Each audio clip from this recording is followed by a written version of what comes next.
Gearbox side. That's the gearbox side of the standard one.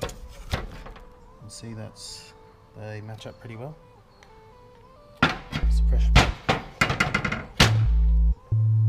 I mean, that looks almost like the same part, right? So yeah, factory. The clutch plate. Yeah, we shouldn't have any problems with that. We'll mount it up if we. Oh, that's nasty. Yeah, so we'll get to fitting the clutch back to the engine and we'll get the gearbox back in. Alright, so once you have your clutch plate and pressure plate torqued up the spec on the flywheel, obviously you're ready to put the transmission back on. But for the clutch, that's it. Tool worked good, everything worked great as it should, it all fitted up nicely. If you, obviously for a warranty for a clutch, I'm pretty sure you need to have the receipt for your flywheel being machined, so make sure you keep that. But you know, if you need a receipt for a clutch, it's probably more to do with the way you're driving or something else wrong with the car than the clutch itself. So yeah, that's it. I want to get some lube on these locators, these dowels. Tiny bit on here. I already lubed the speaker bearing, so the input shaft will go on there. The transmission will go on nice and smooth. Lube that,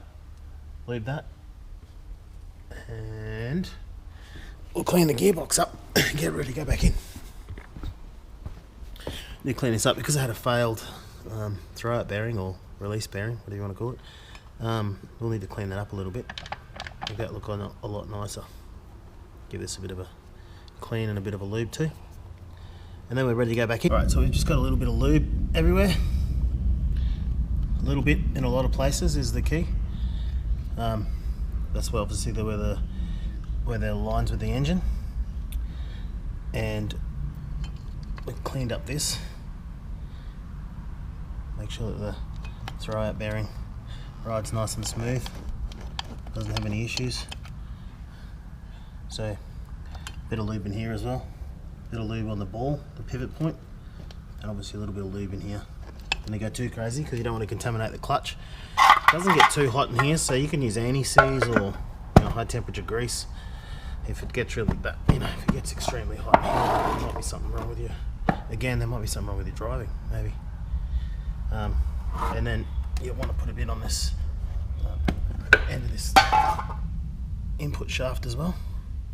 Just that'll make your life a bit easier when it goes in. All right.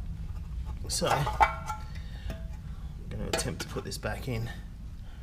I might put some lube on that drive shaft as well, just to make life, again, a bit easier. So, lube him up.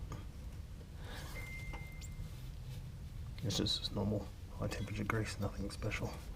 We'll get some on there too, so we don't destroy the seal, or we can avoid it. And then we'll just put a little tiny bit on here where the initial contact for the release bearing, throwout bearing, whatever you want to call it. Alright, so I think we're ready to have an attempt at putting this bad boy back in. So we'll see how we go. Flying solo with the pizza boy. Alright, so when you got the car off the ground and you've got this cross member out, remember to undo these 3 bolts. Take the tension off the drive shaft when you put the gearbox back in.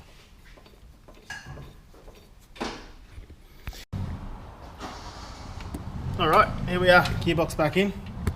Bell housing bolts already started, top tight. One on the side there, in. One at the back is in, the two at the back are in. Drive shaft is back in and attached back to the motor. We're going to go and do the starter motor now. So we're just doing a reverse procedure of what we did, mostly. I'll put the mount and everything back on just to help line the gearbox up. The engine crane's off now, obviously. Alright, so when it comes to the starter motor, as I was saying before, I got this bolt in and I got it tight by my finger, so tight that it doesn't, it doesn't move. And then I'll put the long bolt in the back, like this, and I just moved it around till I found the hole that's cast in the starter motor, and then I can just turn it with my fingers, like I am right now, and we'll do it all the way up till it meets the starter motor. And then we will get this ratchet with that little extension and do it back up just like that. Just like that. Remembering front one first, tight enough so the starter can't move like this. And then do the rear one. Do the rear one up, come do the front one up. All right, so we're done under here.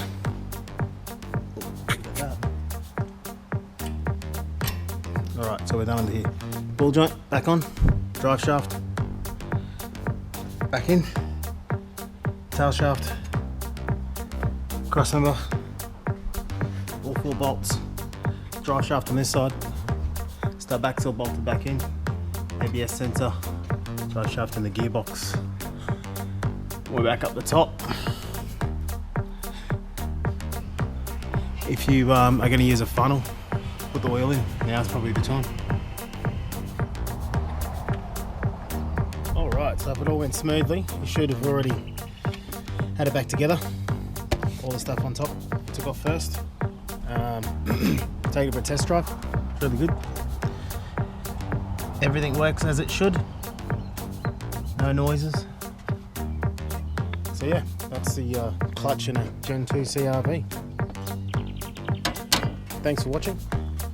Remember to subscribe, share, all that sort of stuff.